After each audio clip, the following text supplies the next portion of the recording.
Came from the pain and made it out of Banner. Drove and see the nightlife where they call Atlanta.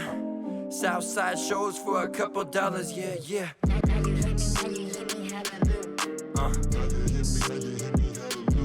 Yeah.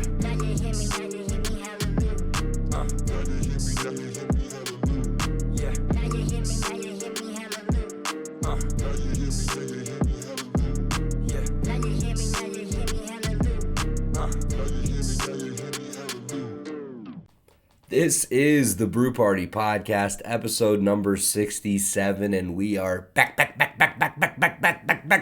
going, folks. Okay, we're not gone yet. Let's crack open a couple cold ones and see what happens, though. We are back, like I said, we took the week off, didn't have a guest really last week, didn't want to do a solo show, also coincided with 4th of July, so it was like, all right, let's take it off, celebrate America, celebrate, freedom, celebrate the freedom of being able to be out of our houses and actually be out with our loved ones, out with our friends, celebrating. I know people have been celebrating in my neighborhood all fucking month long with fireworks and stuff like that on the 4th of July, shooting them off to like 1 a.m. I saw videos from everywhere, crazy fireworks displays. So it was cool to see that, cool to be, back out again. We had a very fun 4th of July. I don't know if you guys saw the videos we put out of some of the festivities. We went over to the pool, cracked open a couple cold ones. Let's show you those videos now, actually, for anybody who didn't see them. I got it. Wake up at all. It's so much beer. 3, 2, 1. Yeah! That was nice and high too. That was. Let's go! Let's fucking go! Very visual part of the podcast, so if you're listening, I do apologize, but we got a couple comments and we got some shit saying I was wasting some beer. So, I'm the Brew Party. I can't be doing that, even though those videos were fucking electric and hilarious. I guess I did really just forget to swallow when my buddy Robert is just pouring that Bud Light down my throat. I mean, maybe I couldn't finish it because it wasn't a good old latte. So I'm going to do something. I gotta fucking, God, I cannot talk. I have to, what's it called? What is the word I'm looking for? Redeem myself. This is my redemption story right here. No beer is going to be wasted this time around, I promise. So this beer is brought to you by Tone Gordon. Tone Gordon from Off the Rails with Tone and Gems. Thank you so much. He supported us on buymeacoffee.com. Go to buymeacoffee.com/thebrewparty. You can buy us a beer. I'll shout you out on the next podcast. Tone, thank you so much. Go check out Off the Rails with Tone and Gems wherever you get your podcasts or on YouTube. Great podcast there. So without further ado, I'm going to look stupid, but here we go.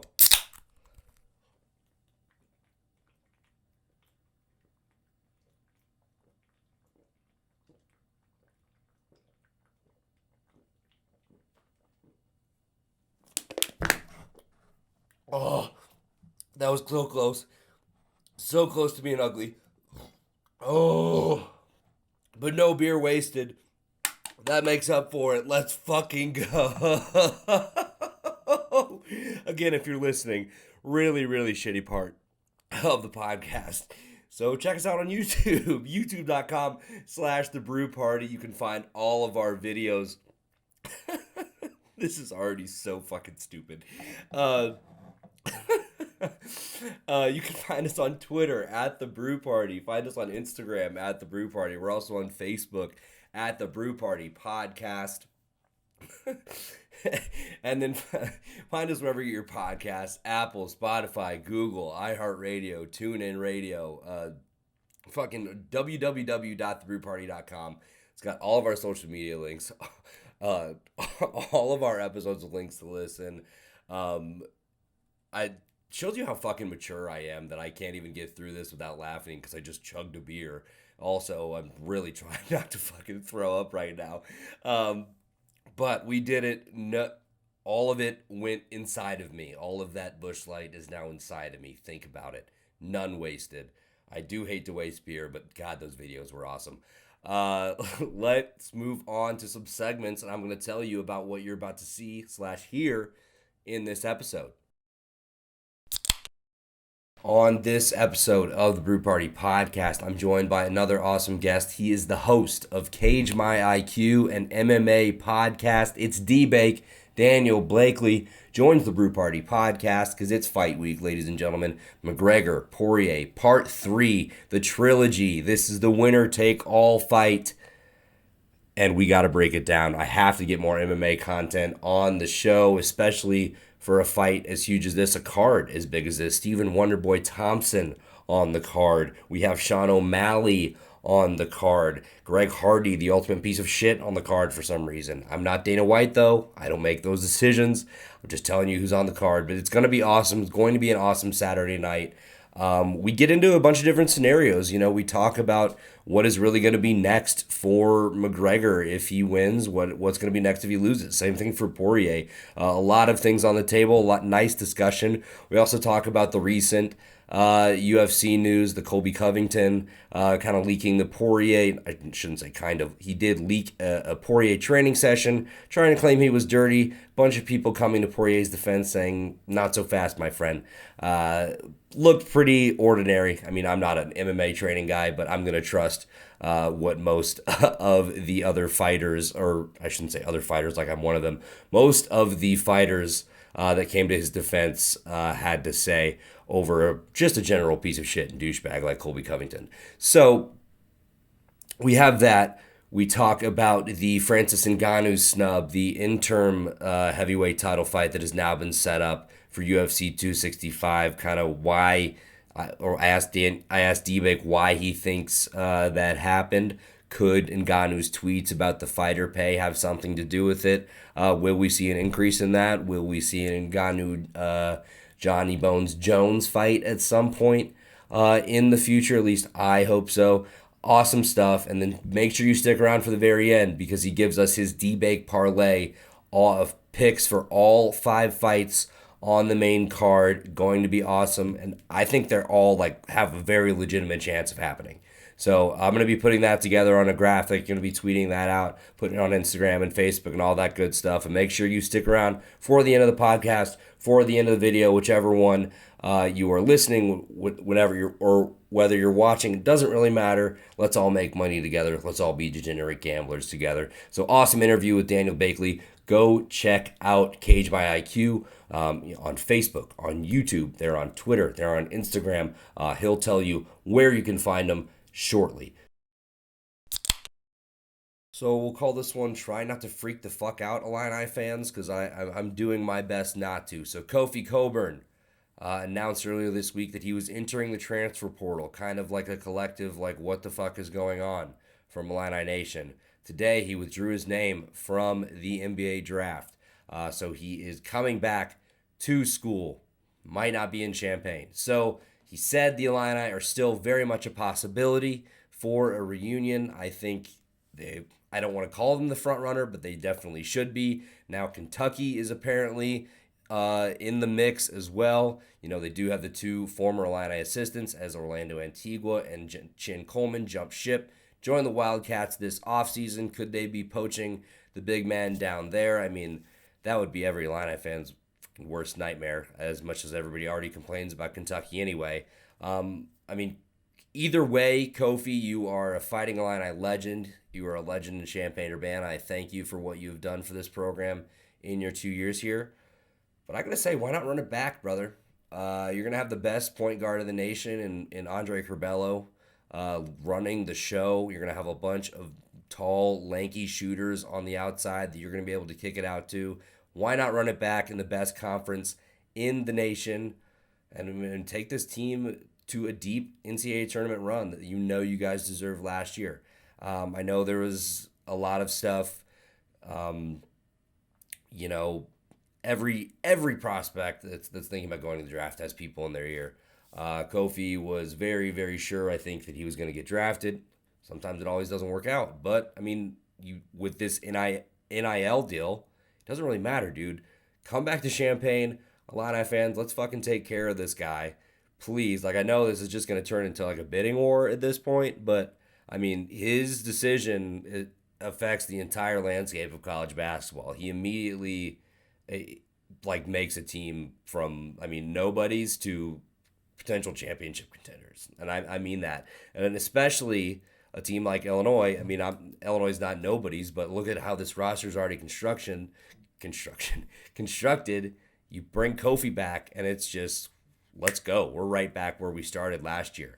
So, I mean, Kofi, please come back. I know some stuff went down. That's why he entered the transfer portal. I mean, not anything serious. You know, if a guy thinks he's getting drafted and wants to make a little bit extra coin on some memorabilia, so be it. But I hope everything works out. I know he's been meeting with Illinois. I know he said he wants to make this decision super quick, and wants to get going and get with the team and get ready for this season and get back to work. I hope that is in Champaign. If it's not, wish you the best of luck. Thank you for everything you done in the orange and blue, Kofi. That was my Illini holy shit rant. Because we're right there. Like, I still think they're in on Dustin Garcia from Marquette. They are in the Final Four for him. Omar Payne has looked very, very good. The transfer from Florida. Coleman Hawkins is the 6'10". He's going to be sophomore, who has, he's got potential to be very good. Jacob Grandison is coming back. So they have pieces there. But, I mean, there's only one Kofi Coburn.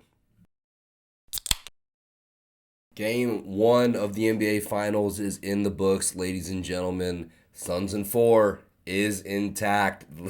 The Phoenix Suns win 118-105 over the Milwaukee Bucks. They cover the spread. The total goes over's club. I got a sweet fucking jacket coming in the mail. Let's go. And I also hit on them to cover, but that's neither here nor there. This finals is setting up to be historic. I mean, it already is historic. These are two teams that are each making their third finals appearance, but it's been quite a while since we've seen each of these teams in the finals. The Suns are going for their first ever NBA championship. They last appeared in the NBA Finals in 1993, before your boy was born. Michael Jordan and the Chicago Bulls took down the Phoenix Suns in Game 6 in Phoenix to take the 1993 championship. That was the last playoff game, or last NBA Finals game played in Phoenix before tonight. A lot better result tonight for the Valley. And then on the Bucks side, they're going for their second championship, but this is their third finals appearance as well, but their first since 1974. They won the title in 1971, lost in the finals in 1974, have not been back since. 47 years between appearances, 50-year title drought for the Milwaukee Bucks. Chris Paul, 36 years old, the point god, one of the best point guards to ever play the game, 16 years in the league, makes his first appearance in the NBA Finals in this game, and he did not disappoint, ladies and gentlemen. 32 points, including 16 in the third quarter. There's that number. He was 6 for 7 from the floor in the third. He scored, I believe, like 8 points in a row at one time. Absolutely on fire. He is a man on a mission. He wants that first championship because he has nothing else to accomplish at this level. And then Giannis. This is something interesting. So if the Bucks are able to win the title, so if they're able to overcome this 1-0 deficit, he will have won an MVP twice, Defensive Player of the Year, and a title by age 26. Where would that put Giannis in the GOAT conversation or the legacy conversation? That would jump him up there. I mean, he's won Most Improved Player. He didn't win Rookie of the Year, but he was on like the rookie second team. He's been All NBA. He's been first and second team. He's been All NBA defensive team. Quite the resume for a 26-year-old, and he's still got a ways to go. He needs to learn how to shoot a fucking free throw faster than 10 seconds. But other than that, just phenomenal basketball player and probably could shoot the three a little bit better. But I mean, we don't need to break down Giannis's game right now. He is coming back from a hyperextended knee. He played in, 20 and 17 tonight, guys. He looked pretty good. You could tell he wasn't 100% healthy, but for playing on a bum knee, 20 points and 17 boards is pretty damn good. 7 for 12 from the free throw line. Like I mentioned, that's not bad, all things considered, for him. But he just takes forever. The crowd, also, my man True Withers said it on Twitter, at Tyler I Am. He thinks that they should start counting down from 10 instead of counting up. I think that might make him go faster, which might make him miss even more. So the Suns win the game.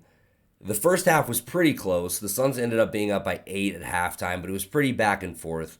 In the third is really what the difference was. So like I mentioned, we had Chris Paul had 32 points, 16 of those in the third quarter. You got 22 and 19 from DeAndre Ayton. He is cementing himself as one of the top bigs in the league with this playoff run. You have Devin Booker puts up 27, and he does that really on an off shooting night. He was 1 of 8 from the 3-point line and 8 for 21 from the field. On the Bucks side, Middleton had an outstanding night, 29 and 7. He was trying to keep the Bucks in it, especially in the third quarter. He made some big buckets for them, but it really just wasn't enough. Holiday had a very off night, 4 of 14 from the field, 10, 9, and 7 for him. Still, was able to put up decent numbers, fill some stats, but just could not hit a shot. He did perform pretty well in those couple games when Giannis was out. That's the outlook of the series so far. That's the outlook of the series. Yeah, just read some stats off. God, I'm an idiot. But the outlook of the series for me so far is the Suns are firmly in control. If Giannis can't get to, I don't want to say 100% healthy, but healthier than he is now, then I think it's going to be a long series for the Bucks. Budenholzer, they said something on the broadcast today that his assistants have to tell him when his players are getting tired. He's just weird at making adjustments. Great coach. Obviously, something's working right if they've made it all the way here. But I'm just very, very curious to see how the rest of the series is going to go. Do Chris Paul and the Suns seize this momentum, and just go off and take the NBA Finals, get him his first final, or get him his first championship, get the Suns their first championship. Like I said, historic. And they said nobody would watch a small market finals. Yeah, go fuck yourself. One thing I wanted to bring up, Kaylin was watching with me, my girlfriend, and it's about to start, and they go, NBA Finals, Game 1. She goes, we're about to eat dinner. She goes, so do you want to turn something on? It's the NBA Finals. I thought that was in March. With the March Madness thing. And I'm just like, oh no, just trying not to be mean. And I'm like, no, it's the NBA Finals, completely different. It's pro. That's college you're thinking of. And she goes, oh, so if they win, they get a prize or something? Do they get a prize or something? Do you mean the Larry O'Brien trophy? The trophy? Oh, I didn't know if they get hats or something too. Yeah, they do get hats, but who the fuck cares about a hat? They get the trophy, they get to call themselves champions. So she was cracking me up all game, trying to commentate and trying to tell and asking me a bunch of questions. Is there an ice arena? She said, is there an ice rink under the wood? I don't know if there is a talking stick or not, but she now wants to start a podcast where we just watch sports, and she asked me dumb questions the whole time, which honestly, I don't think that would be that bad of an idea. Let us know in the comments if that would be something you guys would be interested in for an extra content video. But great time watching Game 1. I'm looking forward to the rest of this series. Hopefully, Kaylin will want to fuck around and watch some of it too. Add some extra entertainment, especially if the games aren't as entertaining.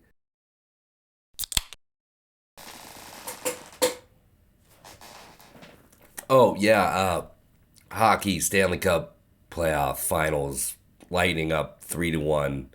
Gentlemen sweep, probably going to win game 5. Montreal wins game 4 in overtime. Lightning have been dominating the series up to this point. They're an absolute wagon. But, fuck them. Yeah. Hockey talk. Also, the Cubs suck ass. I think they've lost 11 in a row now. Are they cursed? Doesn't really matter, though. How can I get excited when the Cardinals are terrible? So, who cares? That's my thought. Who cares? Episode 67 of the Brew Party podcast is here. Make sure you check us out on Apple, Spotify, Google Podcasts, iHeartRadio. Wherever you get your podcasts, we are there. www.thebrewparty.com. All of our social media links. Check us out on YouTube. YouTube.com/thebrewparty. When you get there, like this video, comment, rate, review, subscribe. Please leave us a rating and a review on Apple Podcasts. Trying to get up to 100. What else? Follow us on Twitter at the Brew Party Podcast. Follow us on Twitter at the Brew Party. We're on Facebook at the Brew Party Podcast. We're on Instagram at the Brew Party. Buy us a coffee or buy us a beer. Buymeacoffee.com/the Brew Party, and you will get a yug like our friend Tone Gordon got earlier in the program. Also, if you like this merch, too bad we don't have any more, but I've got new merch in the works. My guy, Caden Bergschneider, the best graphic designer I know, check him out for all your graphic design needs, is working on something, cooking up something for us that we are going to throw on a t-shirt, get some new Brew Party merch, so stay looking out for that. Please give us a share, give us a retweet, like, rate, comment, review, subscribe, all of that good stuff. Keep it nasty. This is the Brew Party podcast. Let's get you into this interview with Daniel Bakley. I apologize. Daniel Bakley from Cage My IQ. Surprise, surprise, motherfuckers. The king is back. The Brew Party is here once again. Episode number 67, and I'm joined by a very special guest. We took last week off for the 4th of July. I hope everybody had a great holiday. I know around here there were fireworks being set off until like 1 in the fucking morning. People were going crazy pretty much all month, but that's not what we're here to talk about. We're here to talk about the insane trilogy fight, the UFC card coming up this weekend, July 10th, UFC 264, McGregor, Poirier, Part 3, a stacked card featuring O'Malley, Gilbert Burns. We have a very nice female fight on there as well. To help me break this all down, to help me dive into the UFC world, one of the hosts of Cage My IQ on the Sportsbox Network, it's D-Bake. D, how you doing, man? I'm doing good. Good. I can't wait to Saturday night, man. I know. It's so exciting. I mean, it's always when McGregor fights. I mean, he's probably the biggest draw in UFC, but just everything behind this fight, it being a trilogy, the craziness, the knockout in the second round just a few months ago. So let's talk about you real quick. So you're the host of Cage My IQ. Is this co-host, right? You have a couple guys that you do it with? Yeah, I got a co-host, Miles. He does the recaps with me, and then I got my buddy Jim that does the previews with me. But majority of it's just me. Right. So how did you come up with this? Like, how long have you been like into the MMA, into UFC? My first interaction where like I got totally into it, of course, was when it was Tito Ortiz and Chuck Liddell. But then I really dove into it from like a weekly point. I believe it was Shogun Rua against Lyoto Machida, their first fight, where Shogun should have won. He looked like he didn't get touched. Machida looked like he got beaten up by like 3 guys, and then they gave the win to Machida. And I'm like, geez, how are they going to give it to him? And then they booked the rematch, and then I was like, I gotta watch this.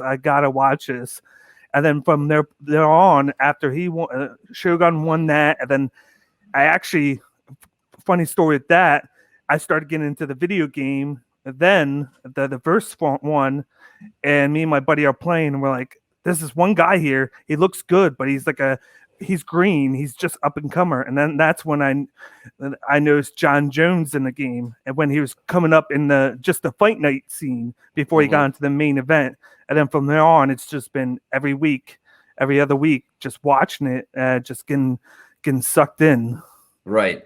I mean, I myself started as super casual. I'd watch the big pay-per-view fights, but now I find myself following it on a weekly basis. Find myself watching, just the regular UFC fight nights and all of that stuff too. But especially when it comes to McGregor, or guys like, Derek Lewis, who we'll talk about here in just a little bit. I love him, but just the personalities that have really come to the forefront in the UFC are just incredible. So what's like a typical pay-per-view night look for you? What's your setup like? You got the big screen, you drinking a couple brewskis, getting some wings, some pizza. What's it look like for you? It all depends. Sometimes I go out, watch it, go to the bar, find a bar that has it so I can eat, mingle with my buddies, and then have a few beers. If not, if I'm at my house, I got my computer, which is right next to the TV. I got 2 monitors set, so I'll just keep track of what's going on there. I might watch the prelims on my laptop, and then I'll switch on over to the pay-per-view when it comes on at 10, and then I'm glued to the TV. I sit down in my recliner, I watch it, get hyped, and then hope the guys I want to win. So let's talk about some of this recent UFC news that really just dropped. So I know I asked about it right before we started. So Colby Covington had just leaked a video of Dustin Poirier knocking out one of his team during a sparring session.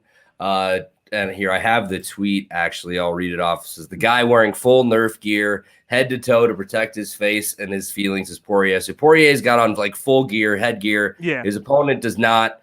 And pretty much here, actually, I think I can share my screen and show the video. Try to do that. It'll probably go all matrixy here for just a second, but so quick 1-2. Covington's trying to say that's dirty. MMA community have kind of like came to his defense and we're kind of like, no, that's not really. That's pretty normal training. Like I know Masvidal is a guy that does not really like Colby Covington at all, and he had a pretty good tweet. I saw here said, why don't you post a video of Dustin Poirier dropping you with a body shot? Always hating on people with power. Other people, Ike Valley Flag said, also if Colby put out this malice, he's more of a dick than Dustin ever could be for being in the middle of a round and clipping a guy. You're either snitching on Dustin or trying to make the other guy look like shit. Both are bad looks. And then he also said, anyone who thinks Dustin did anything wrong in that sparring video has never spent time in a gym before. So, what are your thoughts as a guy that, it's pretty immersed in the MMA community after watching the video? Do you think there's anything dirty about this video? Do you think this is Colby Covington just being his classic douchebag self, trying to stir up some headlines? First off, with Colby Covington, it's all about the money. Like when I think of UFC now, it's basically parallel to like wrestling. You got the personalities, you got the good guy against the bad guy, and then the biggest thing with that is you always want to get a pop. You always want a reaction, whether it's good or bad. No reaction is the worst because then you don't know which you are. And then in the Dana White mentality, it's he wants money. He wants people viewing the UFC. And what Colby Covington is doing is he's kicking into overdrive his persona, the bad guy, the guy that's going to get everybody heads turned on him, whether it's good or bad. And he wants to get, because whether he wins or loses, he's going to make money that way. If you look back into him like a couple years ago, before he did this, he was winning, but like no one knew about him. No one knew about him until he beat Robbie Lawler, and then he came up with the whole president whole thing with Trump, and then how that's his guy wearing the hat. I'm the real champ. Usman's not the champ because he won the interim belt, and that's where it kicked in from there. And he started to become a household name in UFC. So he's just continuing that because he wants that rematch with Usman. So he's trying to direct all this on himself. But with the whole Poirier thing, he's training. There's a certain way guys train. Some guys don't spar. Look at Max Holloway. he doesn't spar at all because he wants to save it for the fight. Then you got guys that go hard in training that this is what they're trying to do. This is his livelihood. He's trying to make money, and the way he makes the most money is by winning. So he's harnessing his craft, and that's what he's doing in there. He might go a little bit hard, but the guy that he's training with knows that. It's not like he's coming in there and he's just randomly going to knock this guy out. He knows what's happening because he's more than likely a guy that trains there too, and it's going to use Dustin Poirier later on. Like, hey, I helped you. Can you help me? And then that's how they go in these gyms. There's like 20, 30 guys in a gym, and they all use each other to help out each other in their own fights. It's not just, okay, I'm going to train for 3 months and then I'm fighting and that's it. You might be trained for your fight, but then this guy's trained for his fight. And then they're all like a group. They're all one person basically, and they're trying to help each other out. And that's what was happening. He's just helping him train, and then Poirier's he might have been a little bit hard with training, but this is a trilogy. Like, he has a lot riding on this. Like, he could have went and had a championship fight instead of taking this, but he's doing this for the money. He's getting paid a lot of money to do this, and he's trying to set his future up for him, his wife, and his kids. So he needs to make sure he's in tip-top shape. Right. Yeah, I didn't think anything was wrong with the video, and especially if you're reading the multiple articles and things that I read about it, where it has embedded tweets from not only fighters, but writers in the MMA community, former fighters, current fighters, social media people. They're all saying he hit him and he walked away. Like, it'd be one thing if he knocked him out and then jumped on top of him and started brawling, but it was a quick 1-2, see you later, back off. Like, he just looks motivated and like he's ready. And I love that point you brought up. He could have fought for the vacant lightweight title against Oliveira a couple months ago, but he said, you know what? No, I know how powerful a fight with McGregor is and how much draw that gets. Obviously, after beating him, 6 months ago, something like that? Yeah, back in January. Right.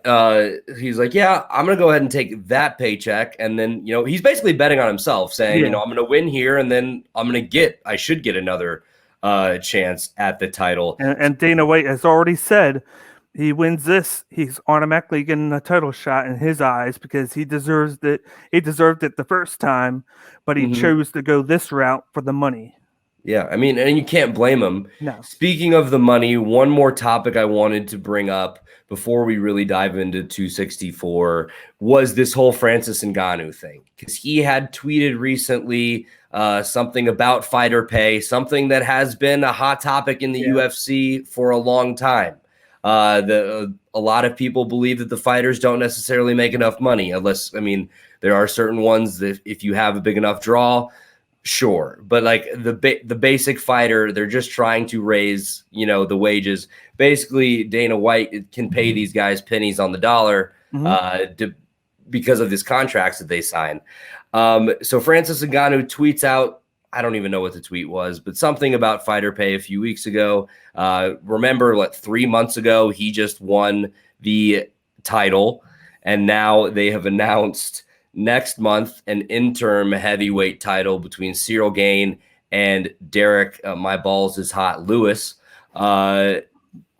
What is your take on this? Like, why do you think this is happening? I think the winner of this interim fight will get Ngannou, I think, in September, because he is ready and willing to defend his title. What is the need for this interim fight? Well, originally, Francis Ngannou, the whole reason they're doing August is because they want to do it in Houston, and that's where Derek Lewis is from. So he gets the hometown crowd, and Derek Lewis wants to fight there. So they're in the UFC's mind, Dana White's mind, Derek Lewis, no matter what, is fighting August, I believe it's 7th in Houston. He's basically locked there. They wanted to get Francis Ngannou there, but in hindsight, he said he's not going to be ready until September. So, and I watched a video of somebody interviewing his coach over at Extreme Couture, the guy that gets him ready. And he said that the UFC and him have been negotiating, and they basically had a lockdown the end of September. They moved the Teixeira and Jan Hovich fight from Labor Day to October 30th to Fight Island in anticipation that they were going to have this fight at the end of September. I think it was September 23rd, I believe it is. I think that's the date that they had. So they basically had a lockdown. UFC told his coach, okay, this is the date, September 23rd, we're going to have it. So he got the okay. So then he contacted Ngannou and he was like, okay, let's start training. So they start training. The next day, they're training. They're like, okay, we're going and we've got the verbal agreement. Next thing you know, he hears on the radio that it was Derek Lewis against Gane for the interim title on August 7th, which they were never told about that. So then he's like, okay, I could see if they want to book that because Derek Lewis wants to fight in Houston, but why are you doing it for the interim title instead of just a fight to see who's going to get the number one contender spot? And then news came out that, which I just got the other day, was that apparently the UFC is negotiating with Jon Jones about fighting Francis Ngannou in November or December for the title. So what I think is happening behind the scenes is they're going to have Gane and Lewis fight basically for the interim title, but to me it's like a number one contender shot situation. And then they're trying to negotiate Ngannou versus Jones for the title. And then you take both winners and then they fight each other in the new year. And then that happens. And it kind of gets rid of some of the log jam in the heavyweight division, because that's been a big complaint the past 3-4 years, is you got so many guys up in the top 5 and no one's fighting, because Stipe was only fighting once a year. And then he had that trilogy with Daniel Cormier for the titles. And then he fought Ngannou. And with him only fighting, he wants to come back and get his rematch. And I think they're trying to get rid of a lot of the logjam so a lot of fighters aren't stuck in limbo, because they've said multiple times Derek Lewis deserves a title shot because he keeps fighting. And then he took the fight against Blades and he knocked him out in round 2. Right. He's won like his last 4 or 5 fights, right? So I'm not saying he's not deserving of a shot, or like Gane is 9-0, 6-0 in the UFC. So he's up and coming. Two up and coming guys in this division, but like I just don't understand how you already have another title fight. Yeah. With 3 months ago, one of the most polarizing names in the sport just claimed his first title. And we all know in Ngannou's story that the struggles he had to go through just to get where he is. Let the guy have a little shine for a little bit longer. And I mean, and it's not like he doesn't want to fight again. He does, but he wants this matchup with Jon Jones. And if you're Dana White, pay them. I don't understand why you're not all over this. Because I think the problem with Jon Jones, is with Jon Jones, Ngannou, he said all along, like, we're offering you 10 to 20 million. It's the Jon Jones situation where Jon Jones wants 30, 40, $50 million, and he's worth it. Yes, he's worth it, but it's like everything that he's done, he's getting in trouble. Like, he's had like 3 DUIs. He's been spotted for the steroids a couple times with the Daniel Cormier fight. His last fight was probably 2 years ago, and he's probably fought 2 or 3 times in the past 6 years. Yeah. So I feel like the UFC is hesitant to pay him, and they're probably playing harbor, like, do this fight. We want to see you fight. We want to see that you will fight and then not just go away after this one fight before we offer you the big money, because you are the draw, but you've been a liability in itself. Like, if you say like 100% of yourself, like you're one of the greatest the past 10, 20 years, but then there's that 30, 40% liability of you where you've tarnished yourself a little bit with your escapades that you've been on. And it's like, we have to kind of meet in the middle. Like, you want to get paid, but we can't pay you that much because you're not acting as like a main fighter for us. Like, you are like a top draw, but when you just moved to heavyweight and you've been there for a year and a half and you haven't even fought yet, we've tried to get you in there and you're just like, okay, I'm not ready yet. Announce, okay, I want to get paid like one. And he should, like I said, but just meet him in the middle. Fight this one fight, you win, then you're gonna get paid. But he wants to try and get paid first before he fights.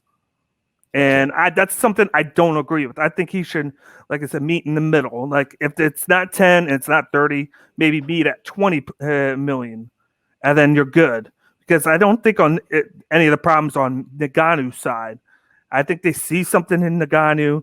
He's a big threat, and they're willing to pay him. But I think it's on John Jones, and I think with the other thing with the interim title fight, I think it's Dana White trying to clean up a mess that he created with the logjam in the division.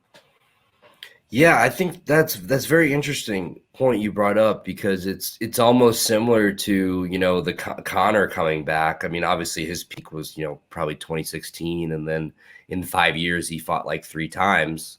But when he does come back, they're willing to pay him. But he did, take a couple smaller fights. Yeah. With Jones, that is a good point. He moved up, but it's been a year and a half. It's been pretty much radio silence. No set fights or anything. But I'll play devil's advocate to your point here. It's like, can't he kind of pull like, well, I'm one of the all-time greats in the sport, no matter the escapades or not. I have 20 plus wins under the UFC banner. An accomplishment only like 7 other fighters have. Like, how much of like, can he, like, I don't know how much of that comes in the conversations. Like, sure, it's well, I guess it really is the case of, I guess in Dana White, he's like, well, it's more of, it's what have you done for me lately? Which I think you brought up a great point, which not really shit. So I would love to see an Ngannou Jones fight. I think a lot of people would. I think it would put asses in the seats. I think it would make a lot of money. But I kind of get what Dana White's saying here. He kind of make him earn it, because he probably shouldn't get just a straight shot at the champ, like first fight back. But I mean, I think it would be great. Would like to see if he's washed up or not. But I mean, Dana White has the time on his side, because I mean, these guys, they only have so long in their careers for them to, their bodies still be physically able to do this. Dana White's going to fucking own UFC for, who knows how long. It's just interesting, this whole fighter pay, and will it ever jump up besides these big superstars? And I'll be interested to see what happens in the heavyweight division. So let's get into it. Let's talk about UFC 264, July 10th, McGregor versus Poirier 3. So before I ask you anything, what are you looking forward to most about this card on Saturday? Other than just the main event and seeing what Conor McGregor brings to the table here, because there's so much I have to say about just him with this, because he's gone through a lot of transformation in the past 5-6 years. And that's a lot to do with it. But I'm looking forward to that. I'm really looking forward to Stephen Thompson versus Gilbert Burns. That's going to be a barnstormer. I'm even looking forward to how Sean O'Malley bounces back from that loss to Cheeto Vera with the freakness of him throwing the kick, Vera checking it, and then him basically breaking his ankle, which left him in pieces in that fight. I was hoping to see him fight the guy he was supposed to fight, and then he backed out, and now he's fighting. I think it's Chris Motino, yeah. You had it. So they don't even have a picture of this guy on the UFC's website. I was looking up, like, how they have the headshots of everybody. Yeah. Chris Motino is just like one of those generic fucking black things you see on like a video game when you make like create a player or something. I was able to do. My buddy Jim does all my artwork for my episodes when I pop them out for the preview, and somehow he was able to get a picture of him and put it on there, opposite of Sean O'Malley. So, I don't know how he did it, because I was even looking, but I was like, thanks, man, because I need to get that picture, because sometimes they're in black and white, but he was able to find it at color. So I was like, geez, because he's making his debut. Well, that shout out Jim then. He was able to dive deep. Yeah. So That'll be the first fight on the main card. It's going to be the bantamweight. O'Malley comes in 13-1. Moutinho's 9-4. Follow that up with a women's bantamweight fight. Number 4, Aldana versus number 5. I'm not going to say this right. It's Unit Knitskaya. Kunitskaya. All right, thank you for the help there. Then we go to a heavyweight. We have Tuivasa versus Greg Hardy, who's a piece of shit. Welterweight, we have Gilbert Burns versus Stephen Wonderboy Thompson. That's going to be an awesome fight. And then the main event, Dustin Poirier, the number 1 ranked lightweight contender in the world versus Conor McGregor, number 5. So let's talk about the main event. It's going to be pretty big. It's huge. It's the trilogy fight. The last meeting was at UFC 257. Poirier wins with a second round TKO. First time Conor McGregor has ever lost by TKO in his career. Pretty big deal. McGregor adamant about having a rematch in this fight, kind of similar to when he lost to Nate Diaz a few years ago, and really wanted a quick turnaround, wanted a rematch. Ends up knocking out Diaz in that rematch in the first meeting of between these two guys. UFC 178, September 2014. McGregor won in a first round TKO. So how do you see this one going? Is there any chance this one actually goes the distance? Do you think one of these guys knocks the other one out? I think it's going to be a knockout. And then let's go back to the first fight all the way back then. They were fighting at featherweight. They weren't fighting at lightweight then. Those two were moving on up the featherweight division. You had Poirier, who was still kind of green. He has the boxing background. He takes a lot of damage. He just gets right into the scrap. He throws, he gets hit, and he just goes right in there. And he has all that durability. Then you have McGregor, who he's very smart. He uses his brains to his advantage. He tries to psych the person out before the fight. That's what he did in the first fight. He got into Poirier's head at the weigh-in the day before, and even Poirier said, he got into me for that fight, and then I couldn't think right. Like, I wasn't ready for the fight, and then I came in with a chip on my shoulder, and I made the wrong moves, and he capitalized because he got inside my head. Now, Chevron, a few years later, Conor McGregor's a big time star. He moves gets 2 championships. He gets the featherweight. He gets that from Jose Aldo. Jose Aldo hasn't really been the same since. Like, he was known for throwing leg kicks and just vicious ones. And then after he gets knocked out in 18 seconds by McGregor, like, he stops doing those. He's still fighting him, but he's lost that itch, that mystique to him. Then he goes and beats Eddie Alvarez for the title in lightweight. And Eddie Alvarez goes to 1 championship in Japan. He goes on a losing streak. Then you got Poirier, who's kind of been moving himself back up. He moves to lightweight, which was a big difference to him because, like, in the UFC and just MMA in general, getting to the point where you know what weight division you're in is key, because you could be in a division where you're fast, but you don't have any power with your striking, but then you can move up, lose some speed, but then you add some power. So it's all about finding your right spot, your right division. And some guys, it takes longer to figure that out. And Dustin Poirier is one example. Like, he moved to lightweight. He lost a little bit of speed, but then his power, his striking, all of that just exploded once he got the lightweight. And then he worked his way up, kind of like Charles Oliveira did to get the title. Like, he had to work his way up because he was in the same situation. He started out, I think, bantamweight, and then he moved all the way up to lightweight.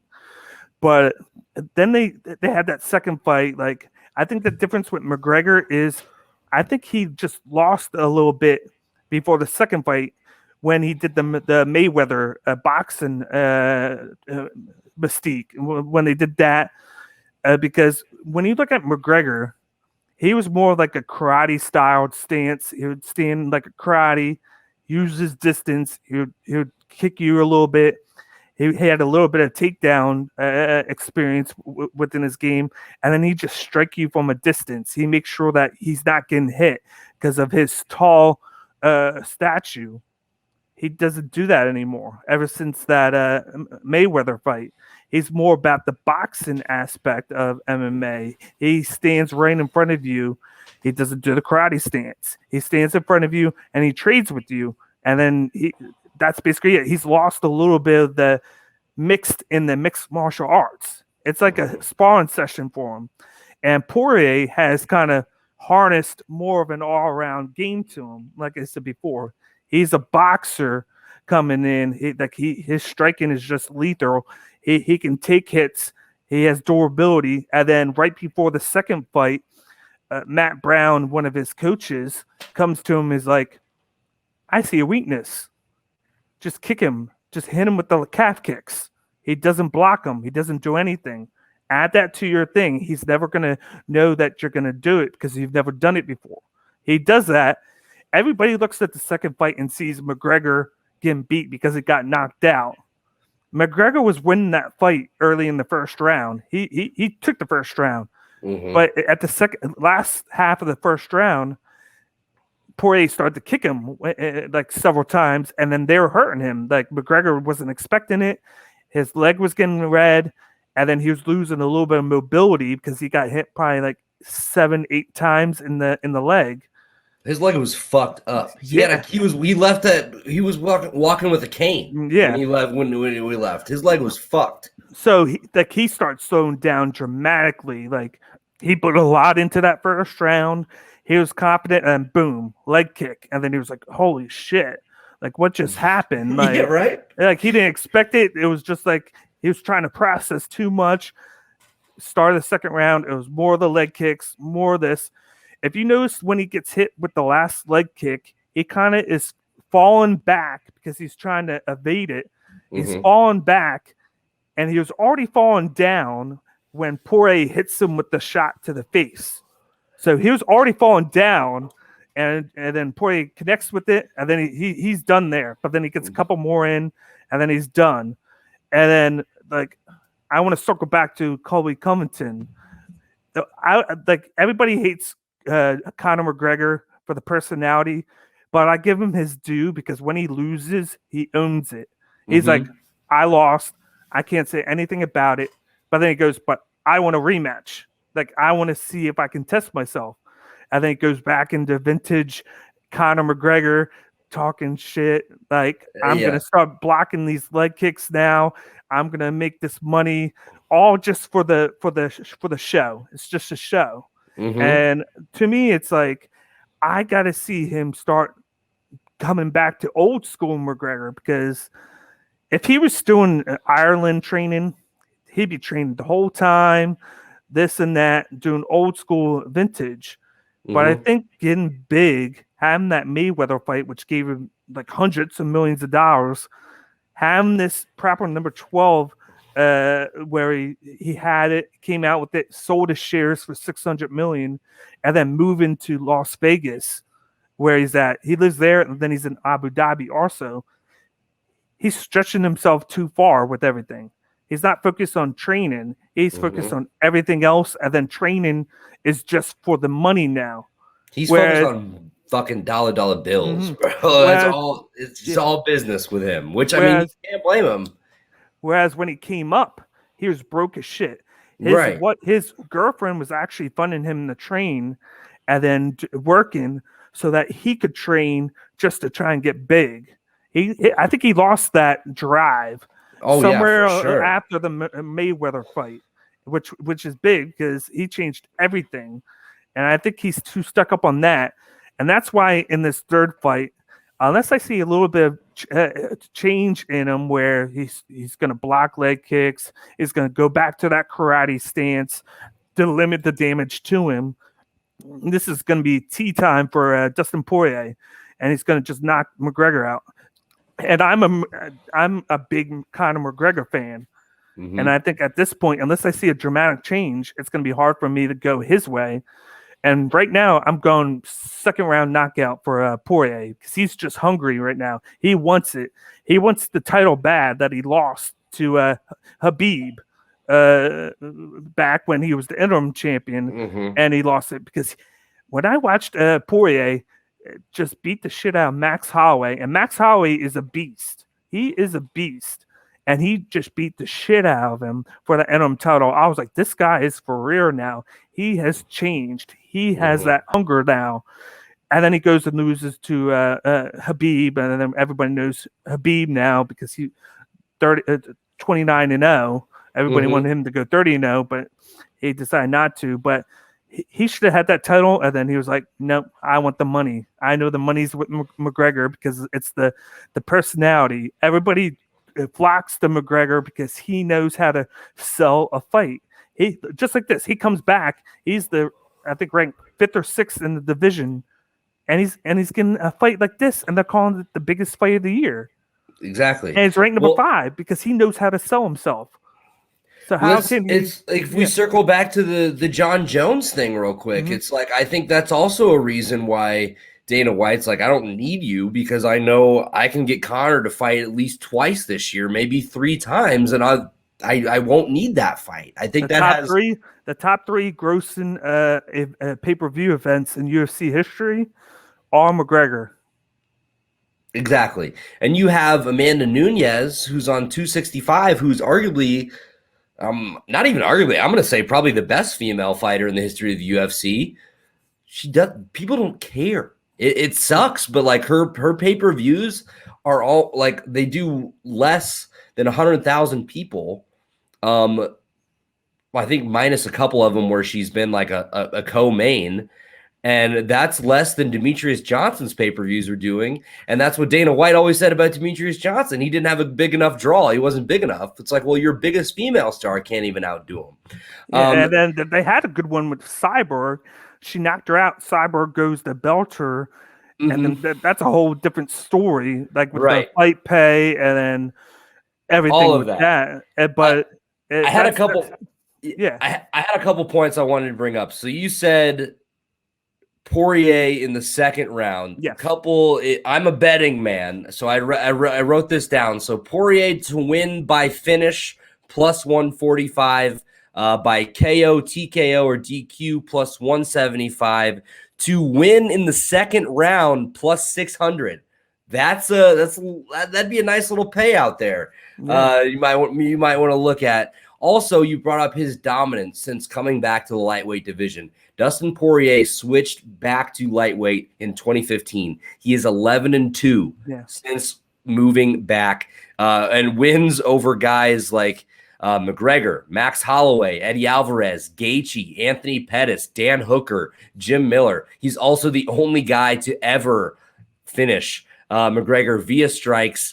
And if he wins today, a second victory over a fighter that's considered as highly, or not today, if he wins today, if he wins this weekend is what I meant. If he wins this weekend, a second victory over a fighter that's considered as highly as Conor McGregor, like where does that put him in UFC history? So he's one of the greatest fighters ever to not hold an undisputed UFC championship. With a win this weekend, he would have 20 wins in the UFC.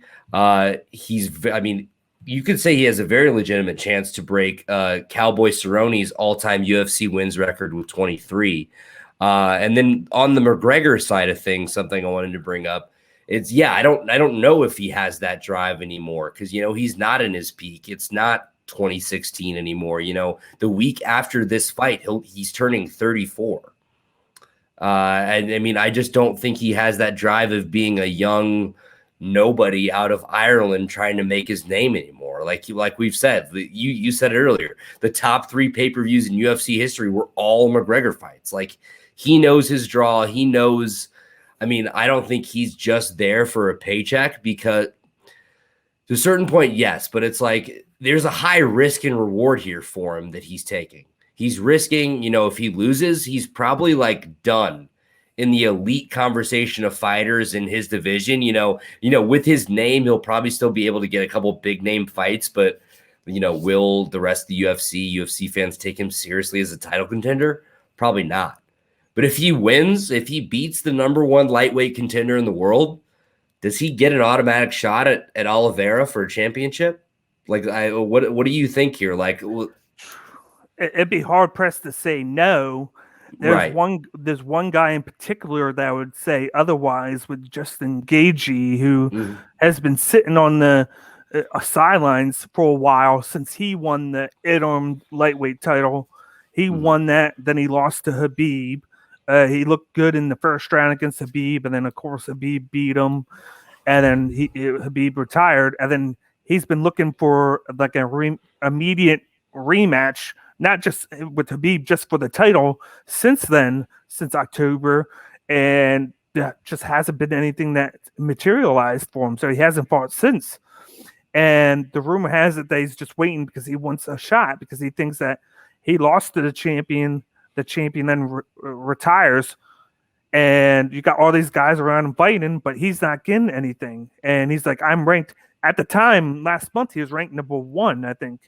He was actually ahead of Poirier, because I think Poirier was 2. And he's like, Poirier's going for this.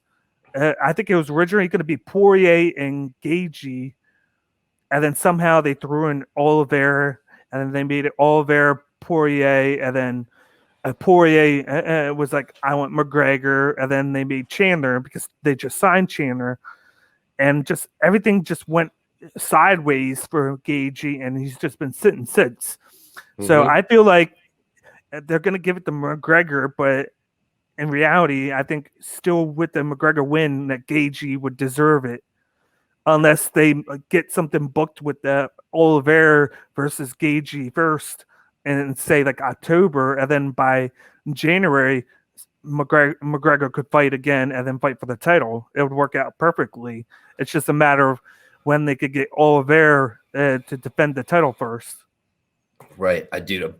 But a McGregor Gagey fight, I think that would be insane. That would be an absolute slugfest. Somebody would be getting knocked the fuck out. So, what do you think is next then? I'm if win or lose. So we'll ask, if Conor wins, what's next for him? If Conor loses, what's next for him? If Conor wins, I'm going to go and say that they're going to go the money route and go Conor against Oliveira for the title. And probably his last hurrah for the championship, and then say he loses that, I think he retires, because right now he only considers himself a main event fighter. He's not going to do anything less than the main event. And if he gets this second or third shot, and then he loses, the likelihood he's getting it again is slim. So then I think he retires. If he loses, like I said, I think he retires also. So I feel like he has 1 or 2 fights left with him. Say Poirier wins, of course, automatically title shot. Him or Oliveira sometime in the fall, early winter.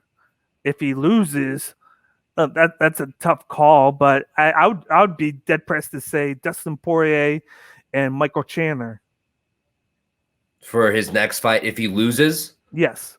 Because that'd be a fucking awesome fight too, dude. Because they just announced that Chandler more than likely is going to fight in December, which would give him plenty of time to recover from here, because it's 5 months from now. You got guys coming in and only taking 2 months before they fight again, less. This will give him plenty of time. It's a main event fight, and Michael Chandler's ranked number, I think, 3 or 4 now. So it'd still be a top 5 guy that he can recover with to try and get back to where he was before, to try and get the title back. So let's talk about Poirier a little bit. What were your thoughts initially on his decision, turning down the title fight and saying, hey, I'm going to fight Conor McGregor? He's almost saying, I'll take the money and the fame over the lightweight title. What did you think about that? Especially as a guy like him, he's never held an undisputed title in his career. Like I mentioned earlier, I think he is one of the all-time greats in the UFC. He kind of flies under the radar. Yeah. Because, he hasn't held that belt. He did hold an interim title, I believe. But what did you think about his decision initially to, kind of take this route And then if he does secure a victory on the 10th on Saturday, where does that cement him? Where does that cement his legacy in the UFC? Or do you think like he'll have to actually grab that undisputed title and take it from Oliveira to really secure like a Hall of Fame spot? I think he's banking on himself. That's what I think with him taking the money fight, because he had the title shot handed to him, and he said, no, I want the money. Because when you look at it, just like you said, and I said, the top 3 grossing pay-per-views of all time are Conor McGregor. He could fight for the title, but it's not going to make the money. It's not going to make the money that this will. That will probably say make 3 to 5 million. This one will at least make 10 million to 15 million, likely, because it's Conor McGregor. So he's banking on himself. He's just having the confidence within him to be like, okay, I really want to get that title, but I need to get the money first. I need to go for this money fight, get the money, win, get 10 to 15 million. It's going to set me and my family up perfectly afterwards, between this one and then the second fight that they had. And then I don't have to worry about money anymore. Then I'm just fighting just for the belt, just for the legacy. He's putting the money side behind him now to go to just fight, because he's like, after this fight, I don't even need to worry about money that much. I'm getting paid. I got a hot sauce out now that I'm making money off of in Louisiana that he started to show off during the second fight. He's like, I'm making moves already. I want this to be perfectly about the money. Then I can move on and try and go for the title. And then I think his legacy will always be one of the toughest competitors in the lightweight division. But I think until he gets that undisputed lightweight championship, he's always going to be that greatest fighter to not win it, because to win the interim title it's one thing, but that you're just the placeholder. You're just the number one contender there. You're not the guy, and he wants to be the guy. So until he gets that, he's never going to take that next step to immortality. Do you think Dustin Poirier has a legitimate chance to break Donald Cerrone's all-time UFC wins record? So I believe Poirier currently has 19 wins under the UFC banner. Cerrone leads everyone else with 23. Do you think Poirier could get there? Poirier is only 32. I mean, that's not like super young, but I mean, he definitely has a lot of time left. Okay, I shouldn't say a lot of time, but you know what I mean? It's not like he's like just now starting, but it's not like, he's ready to hang it up right now. You know what I mean? Do you think he has a legitimate chance to get 4 more wins in the UFC, and that would tie the record? I guess he would need 5 total to take it. And Cerrone has 1 more fight left on his contract before he retires. He lost the fight against Morono, and then he said 1 more fight left, and then I'm retiring. So he still has that one shot to add on a win to it, but I think he's going to break it. I think he's there. Like you said, he's 32.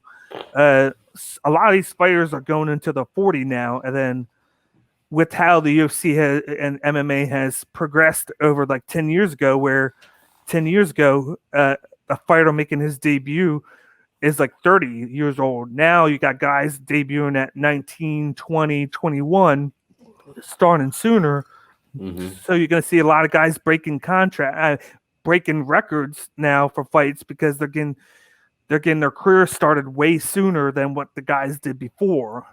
So I could see him at least fighting at least 5 or 6 more times, and then I still think that he could fight more at being 32. But I'm going to say he does.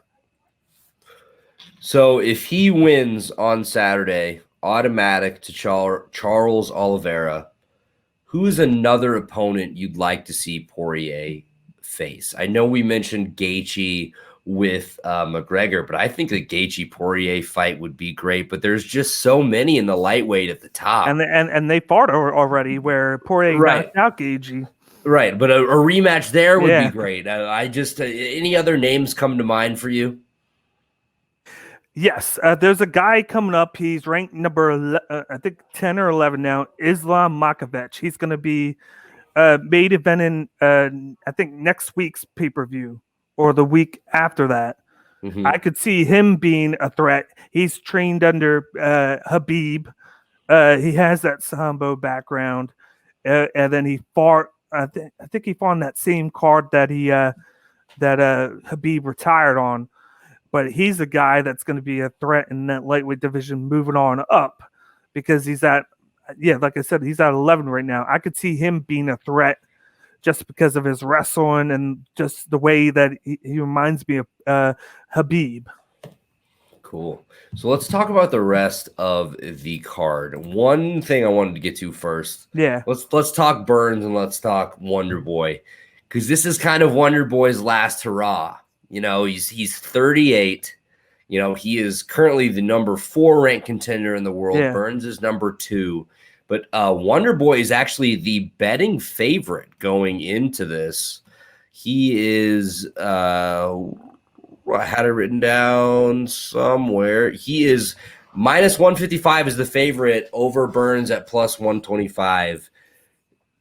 How do you see this fight going down? Is this really Thompson's last chance? And if it is, do you think he capitalizes on it? Yeah, he's definitely up there in age, so I think he has a few fights left in him. But like stylistically, this is one of the perfect fights for him. Like he comes in, he has that karate background, he high IQ, like he thinks before he throws, and then he has a kickboxing background. And like that's the way he works. Like he outsmarts his opponents. A lot of people thought that he beat Willie once or twice, but they didn't. And then he struggles. He only struggled against guys that are counter fighters. Herbert Burns is more of like he's coming right at you.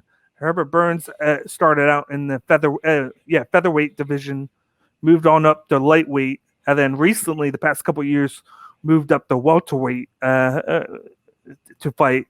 He was finding his way, finding what division works best for him, where welterweight fits in. He's a jiu-jitsu guy, Brazilian jiu-jitsu.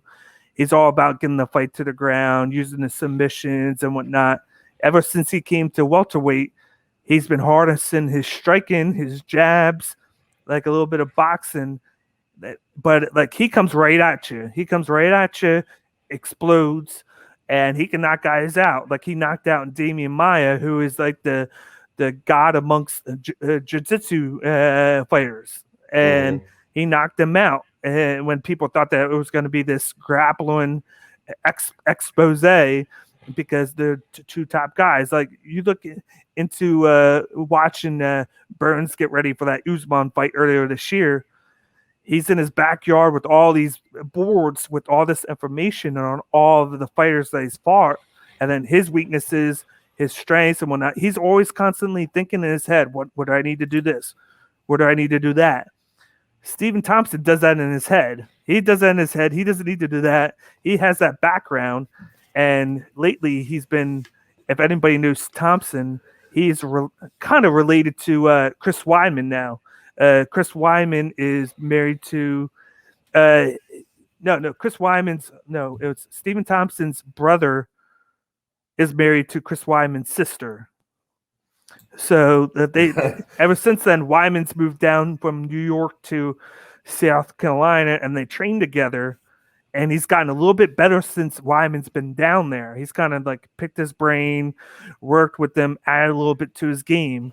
And I don't think he's going to knock out Burns, but I think with the way he fights, with the karate stance, he's really great at the takedown defense. He limits how much he gets hit from his opponent, and he just uses his opponent's weaknesses against them. I feel like Burns is going to come in to attack him with the jabs and the striking, and he's just going to kind of move out of the way and do his infamous move out side kick, and he's just going to just pinpoint strike him. He's just going to be like, okay, I'm just going to hit you from range.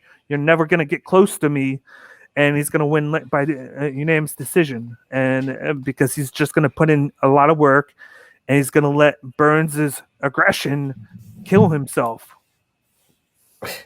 So Wonderboy by unanimous decision. Okay. I like that.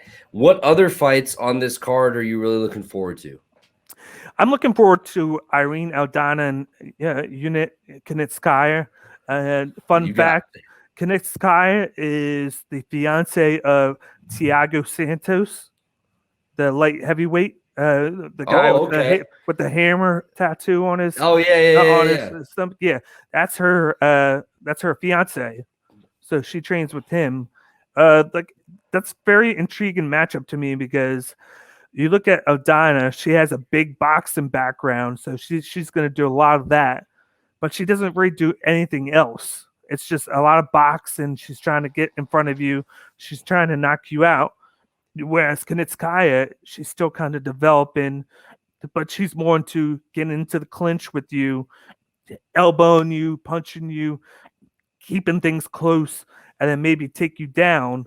Like if you saw the Ketlin Vieira fight, she was okay with getting taken down by Vieira. A lot of people were clamoring that Vieira won the fight because she took her down for all 3 rounds and had her down on the ground for 10 minutes. But then when you look at the stats where she took her down 3 times and had her down for 10 minutes, but she didn't throw anything. She had maybe a total of 30 strikes, whereas Kunitskaya was working on her back and she had over 100 strikes just because she's comfortable and she's just putting in the volume. It presents a pretty interesting matchup for the two because even though she's not like the best with being on the ground, Aldana has no background really grappling on the ground, so she can maybe confide in that to be like, okay, I'm going to take you down and I'm fine being on my back because I know that you're not going to stand up and strike with me. But at the end of the day, I feel like she's going to make a wrong move, and Aldana has that one punch knockout capability, and I feel like that's going to end. I'm going to go with round 2 knockout for Aldana. Round 2 knockout for Aldana. So she's currently the minus 125 favorite over Kunitskaya, who's plus 100. I don't have the exact what it would be the round 2 knockout, but look into that on your local sportsbook. I bet that it's definitely plus money. D-Bake, this has been awesome, man. This has been a great UFC preview. Before we get out of here, I want to go over some of the numbers I wrote down for this Poirier-McGregor fight real quick. So before we close it out, Poirier minus 130 favorite over McGregor, who's plus 108. Vegas does not think this fight is going to go the distance. Obviously, the first 2 have both been knockouts. Total rounds over 2.5 is plus 120. Under 2.5 is minus 162. To go the distance, yes, plus 275. To win by finish, McGregor plus 135. Poirier plus 145. To win by decision, McGregor plus 700. Poirier plus 550. To win by submission, McGregor plus 2,000, Poirier plus 650. TKO, or DQ, McGregor plus 140, Poirier plus 175. For the fight to be a tie, plus 6,000. Fight to end in the first 60 seconds, yes, plus 900. A lot of different things you can bet on here. I think UFC is one of the most fun sports to bet on. It just makes you root for the fight in a lot of different ways. But D-Bake, this is awesome. Let's plug Cage My IQ real quick. Tell us where we can find you guys, when you go live, your shows, where we can find the replays or videos or whatever, or your social medias. It's your time. You have the floor. Tell me about Cage My IQ. Yeah, you can find Cage My IQ. We have a Twitter page that you can see on my thing at Cage IQ. We have an IG page at Cage My IQ. We also have a Facebook group with this on the Sports Box, so you can find my stuff on the Sports Box for every Monday night. All my live shows go off of the Sports Box every Monday night at 8:30 p.m. Eastern. You can find all that on Sports Box Facebook. You can find it on Fighters First YouTube. It's a YouTube channel that I just joined with a couple other MMA groups. That's what I do. All my the just recorded episodes that I do for like the previews, the One Championship. I also do PFL, and then I do Bellator, but all that's through that. I have merch now, so if you go to fightersfirst.shop, and all my videos are on there. My merch is on there. You just scroll down to Cage My IQ. I think I got 3 shirts out now, and then I got a sweatshirt out now that you can choose between vintage and old school look. So you can check that out now. And then with YouTube, just go to Fighters First. www.youtube.com/c/Fighters First. And then all my content will be on there under Cage My IQ. Awesome, dude. Thank you so much for joining me. Before I let you get out of here, I got one more idea. I want you to build me a little parlay for this main card. So O'Malley versus Motino. Obviously, he's minus like 800, so that's probably not great odds to add on there. What do you think's going to happen in this fight? Picking O'Malley to win. First round knockout. Right away. He had his last fight against Almeida by first round knockout, and he kind of let him get back up. So I if he could do that to Almeida, I can only imagine what he's going to do to Motino. In the Aldana fight, you think she's going to knock Knizia out as well, or would you just take that as like a straight bet? I personally would take it as a knockout in the second round, but I would take it as a straight bet just to be safe. Aldana, okay. And then Tuivasa versus Greg Hardy. What do you got there? This was the tough one because both fighters are going in different directions and they've both improved. But I would go with Tai Tuivasa straight out because I don't know. He could knock out Greg Hardy, but then he could also just win by decision. But I think the safe bet is Tai Tuivasa with the money line. Tuivasa money line, and then we go to the co-main and the main event. So Burns versus Wonderboy Thompson. Thompson by decision. All right. And then we go to the main event. I know you already said it earlier, but you say it again. You had Poirier in the second round, right? Yes, Poirier in the second round by knockout. So obviously our expert here, he is completely right. So all of these things are going to happen. So put your money on them accordingly. We got Daniel Bakley from Cage My IQ Sports Box. This is the Brew Party Podcast, episode number 67, our UFC 264 preview. I want to thank you once again for joining me. This has been an awesome, awesome time, whether you're listening, whether you're watching, or whether even D-Bake for actually joining me on the show, educating me about the UFC. I had a great time. Looking forward to more collaborations in the future. Make sure you check out all of his awesome work, especially if you're an MMA fan. It's great. It's on Facebook. It's on YouTube. Wherever you get your stuff, check it out. Cage My IQ. D-Bake. This is the Brew Party Podcast, episode number 67. We're out of here.